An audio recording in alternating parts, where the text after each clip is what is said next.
Okay, good evening everyone, and today video I'm going to show you how to change language on your Amazon Fire TV stick. For example, you accidentally change the language into another language that you don't know how to change it back to English. So now just follow the picture here and you can change it back to English. So first of all, you just need to go to this logo and then go down to this logo as it is a preference. Select on it,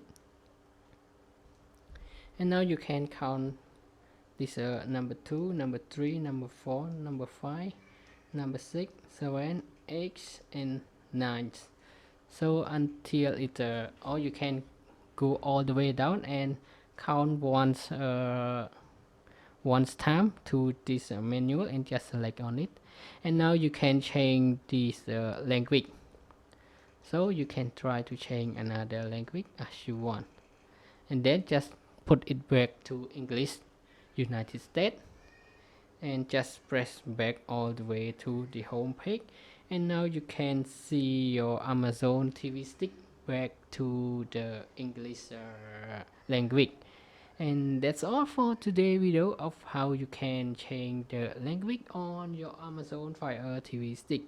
And thank you everyone for your time watching this short video, and I hope to see you again in the next video. Bye bye and have a nice day.